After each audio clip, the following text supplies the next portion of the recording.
ओम शांति।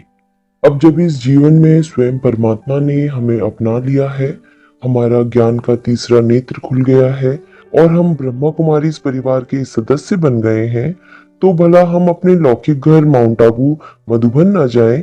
ऐसा कैसे हो सकता है? मधुबन की वो दिल में बस जाने वाली शांति और कहीं नहीं मिलती।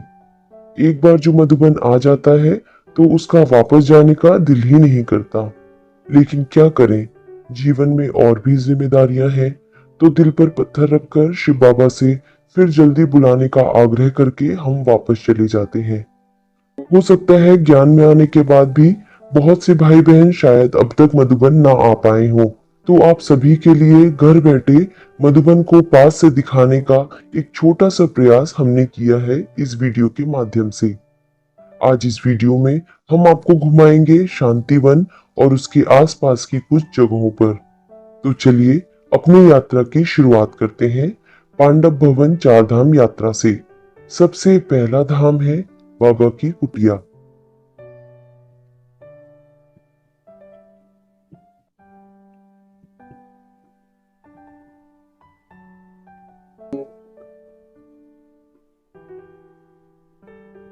इसी कुटिया में ब्रह्मा बाबा अकेले बैठकर घंटों पत्र पढ़ा करते थे और उनके जवाब दिया करते थे। यानी बाबा इसी जगह पर बैठकर अपने बच्चों को पत्र लिखा करते थे। है ना कितनी सुंदर और शांतिपूर्ण जगह।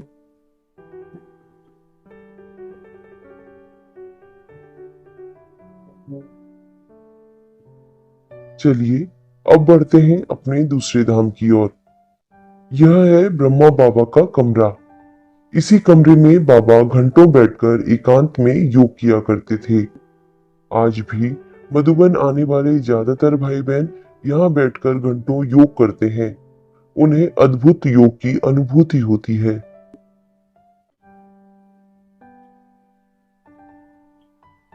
चलिए अब बढ़ते हैं अपने तीसरे धाम की ओर। यह है टावर ऑफ पीस, यानी शांति स्तंभ। यह स्तंभ ब्रह्मा बाबा की कठोर तपस्या और समर्पण की यादगार है। ये शांति स्तंभ मधुबन कॉम्प्लेक्स के अंदर बनाया गया है। यहाँ बैठकर आपको अपार शांति की अनुभूति होगी। अब चलते हैं अपने चौथे और आखिरी धाम की ओर। यह है हिस्ट्री हॉल। इस हॉल की दीवारों पर चारों ओर आपको यज्ञ से जुड़े भाई बहनों की फोटो देखने को मिलेंगी। कहते हैं लौकिक में ब्रह्मा बाबा और मम्मा यहाँ बैठकर क्लास करवाते थे। तो चलिए बाबा से शक्तियां भरकर अब बढ़ते हैं आगे की यात्रा पर और देखते हैं माउंट आबू के कुछ और शांतिपूर्ण स्थलों को। यह है तपोवन। इसे अरावली पहाड़ियों का हृदय माना जाता है। तपोवन नाम से ही समझ आ जाता है कि यह योग और तप की शक्तियों से भरपूर वन है। यहाँ चारों ओर हरियाली ही हरियाली है। तपोवन की खासियत यह है कि यहाँ प्राकृतिक रूप से सब्जियां और फल उगाए जाते हैं। किसी भी तरह के कीटनाशक का इस्तेमाल नहीं किया जाता। यह है साइलेंस जोन।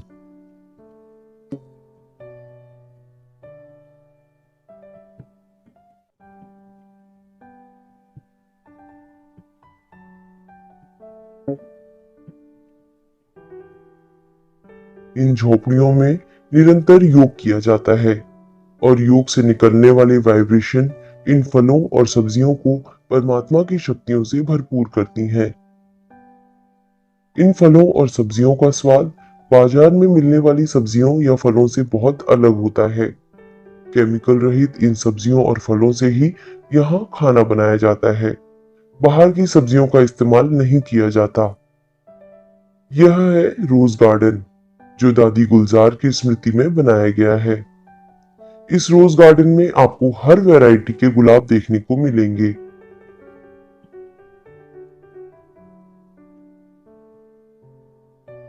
यहाँ किसानों को ट्रेनिंग दी जाती है कि किस तरह प्राकृतिक रूप से सब्जियां और फलों की खेती की जाए।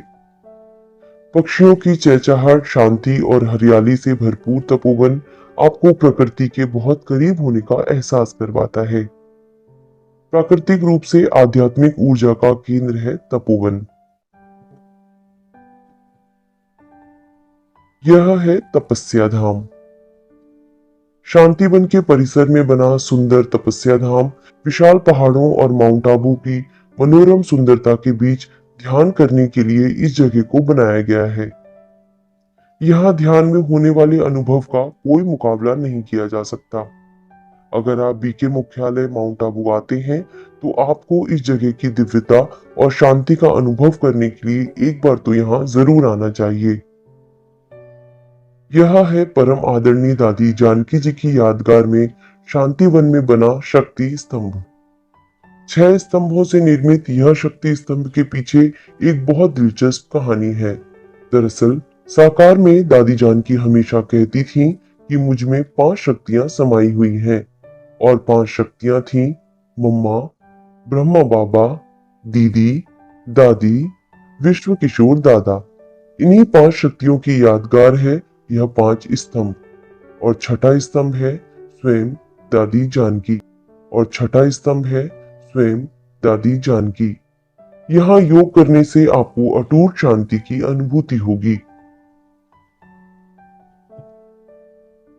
बनास नदी के तट पर निर्मित यह है मानसरोवर परिसर। यह स्थान शांतिवन से 5 किलोमीटर की दूरी पर है। इस परिसर का निर्माण समाज के आध्यात्मिक सशक्तिकरण के लिए मेडिटेशन रिट्रीट, सेमिनार और सम्मेलन आयोजित करने के लिए किया गया है। 7 एकड़ भूमि पर निर्मित यह परिसर NH-27 के बहुत करीब है और इसमें 2500 निवासी रह सकते हैं। यह परिसर आधुनिक तकनीक से बनाया गया है। इसमें water recycling, water harvesting, biogas plant और सोलर पावर की सुविधाएं हैं। यहाँ ट्रांसलेशन फैसिलिटी के साथ 500 की क्षमता वाला एक ऑडिटोरियम भी है, जहाँ सेमिनार और राजयोग शिविर आयोजित किए जाते हैं। छोटे बगीचे और एक खुला ऑडिटोरियम और ध्यान कक्ष इस शांत वातावरण को और सुंदर बनाते हैं। यह है मनमोहिनी वन कॉम्प्लेक्स। यह एक आवासीय आवास है, यानी रेसिडेंशियल कॉम्प्लेक्स। इसमें लगभग 2000 लोगों की रहने की सुविधा है। इसमें एक पार्किंग क्षेत्र, परिवहन विभाग, भोजन सुविधा, एक बगीचा और ध्यान के लिए एक कमरा है। यह शांतिवन परिसर से लगभग 1.5 किलोमीटर की दूरी पर है। मनमोहिनी वन कॉम्प्लेक्स में ही गॉडलीवुड स्टूडियो और ग्लोबल ऑडिटोरियम है।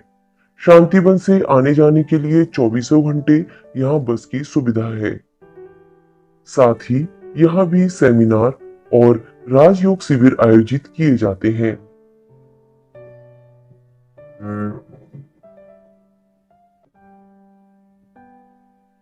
आनंद सरोवर, यह भी एक आवासीय आवास है, यानी रेसिडेंशियल कॉम्प्लेक्स है। इसमें 1000 से अधिक लोगों के रहने की सुविधा है और इसमें एक पार्किंग क्षेत्र, परिवहन विभाग, एक मंच के साथ खुला कार्यक्रम मैदान, एक बागीचा, ध्यान के लिए कमरा और वॉलीबॉल मैदान है। यह बहुत ही शांतिपूर्ण स्थान है। साथ ही इसमें दादी गुलजार पार्क भी है, जो इस जगह की सुंदरता को और बढ़ाता है।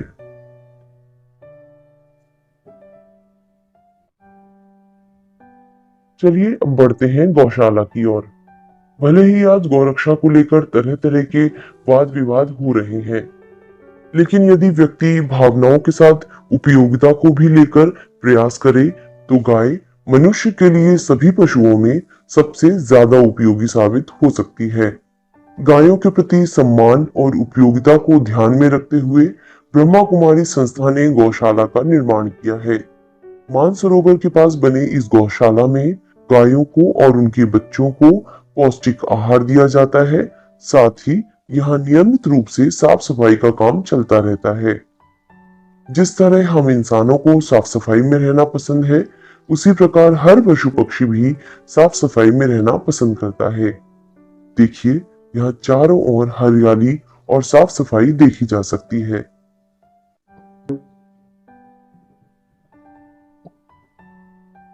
सर्दी एवं गर्मी के मौसम को देखते हुए गायों के रखरखाव में अत्यंत सतर्कता बरती जाती है एवं समय प्रति समय गायों के स्वास्थ्य की भी जांच की जाती है। बहुत घूम फिर लिए, चलिए अब थोड़ी पेट पूजा हो जाए। तो चलते हैं शिव भोलानाथ के भंडारा में और चलकर देखते हैं कि आखिर इतने सारे लोगों का खाना पीना कैसे बनता है और कौन बनाता है। सबसे पहले देखते हैं सब्जी डिपार्टमेंट में क्या हो रहा है। ये देखिए कितनी हरी भरी ताजी सब्जियां हैं। आपको याद है अभी थोड़ी देर पहले हमने तपोवन की यात्रा की थी, जहां ऑर्गेनिक तरीके से सब्जियां और फलों की खेती होती है। ये सभी ताजी सब्जियां वहीं से लाई गई हैं। सभी सब्जियों को अच्छे से पहले धोया जाता है, फिर कुछ सेवाधारी भाई बहने उन्हें अच्छे से बारीक टुकड़ों में काट रहे हैं। देखिए, अब जब खाने वाले हों हजारों, तो खाना तो अच्छी खासी क्वांटिटी में बनाना पड़ेगा, है ना? वाह, कितनी सुंदर खाने की खुशबू आ रही है। चारों तरफ कितनी सारी सब्जियां और दाल पक रही है। देखिए, ये सेवाधारी बाबा के बच्चे कितनी मेहनत और लगन से हम सबके लिए खाना बना रहे हैं। कितनी सारी सब्जी बन रही है। चाहे सर्दी हो या गर्मी, यहाँ इसी प्रकार पूरी साफ सफाई का ध्यान रखते हुए भोजन बनाया जाता है। ये देखिए, पौष्टिक और स्वाद से भरपूर गर्मा गर्म सब्जी दाल बनकर तैयार है। गर्मी का मौसम है, तो ठंडा ठंडा ताजे दही का और खीरे का रायता हो जाए।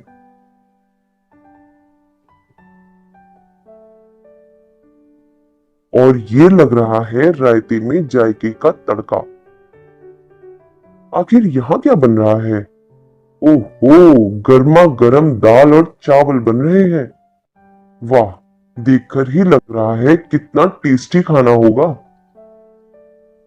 अब चावल को थोड़ा पुलाव का लुक और फ्लेवर दे दिया जाए ताजी सब्जियों के साथ, तो खाने में चार चांद लगना लाजमी है।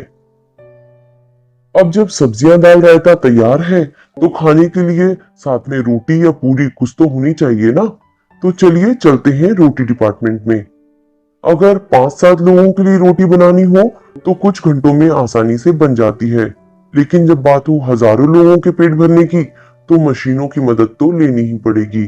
देखिए कितने सिस्टमेटिक तरीके से आटा गूंथा जा रहा है। सभी भाई बहने यहाँ पूरे दिल से बाबा के बच्चों की सेवा में लग रहे हैं। वो कहते हैं ना, खाली पेट भजन न हुई। तो जब तक स्वादिष्ट भोजन से पेट न भर जाए, तो मन को एकाग्र करना शायद थोड़ा मुश्किल हो जाए। ये देखिए कितनी मॉडर्न टेक्नोलॉजी का इस्तेमाल किया जाता है यहाँ। जब रोटियां बनानी हो हजारों, तो हाथ से और बेलन से काफी समय लग जाएगा। इसीलिए इस मशीन में एक तरफ से आटा डालिए और दूसरी तरफ से बढ़िया पतली रोटियां पाइए। और सिर्फ रोटियां बिली हुई ही नहीं, साथ में आग से सिककर पककर भी बाहर निकल रही हैं। मॉडर्न मशीनें तो है, लेकिन हाथ से बनी रोटियों का क्या मुकाबला। तो बहनें यहाँ हाथों से भी रोटियां बनाती हैं। देखिए कैसे भाई हो या बहन, सब सेवा में लगे हैं। वाह, देखिए कितने बढ़िया मुलायम फुलके तैयार हैं, एकदम गर्मा गर्म फूले हुए। लेकिन आज मेरा रोटी नहीं, पूरी खाने का दिल कर रहा है। तो चलिए गर्मा गर्म पूरियों का स्वाद लिया जाए। ये देखिए, मशीनों ने जीवन को कितना आसान कर दिया है। मशीन में आटा डालिए और ये मशीन आपको छोटी छोटी पूरियां बेलकर दे देंगी। पूरियां तो मशीन ने बेलकर दे दी। अब चलिए इनको गर्मा गर्म तेल में छाना जाए। तो ये है हमारी मुलायम पूरी, गर्मा गर्म तेल में सिकने को तैयार है। वाह भाई, बड़ा ही सिस्टमेटिक तरीका है। लीजिए, आपके लिए बढ़िया लाल लाल गर्मा गर्म पूरियां तैयार हैं। ये है ब्रेड डिपार्टमेंट। आपको पता है यहाँ की ब्रेड जो एक बार खाता है ना, वो यह कहे बिना नहीं रहता। ब्रेड तो बहुत खाई, लेकिन ऐसी ब्रेड पहले कभी नहीं खाई।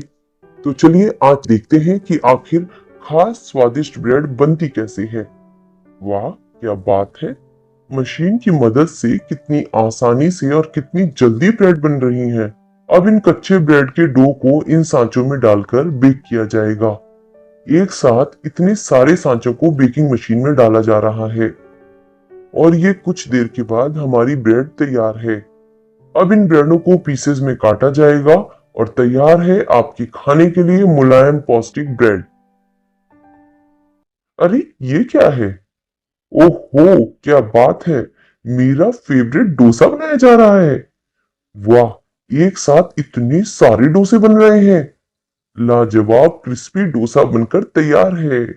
तो प्यारे दोस्तों, हमारे साथ आज कैसी रही आपकी मधुबन यात्रा, हमें कमेंट करके जरूर बताइएगा। हम फिर जल्द मिलेंगे एक और स्पेशल वीडियो के साथ। तब तक प्यारे परमात्मा की याद और प्यार में रहें।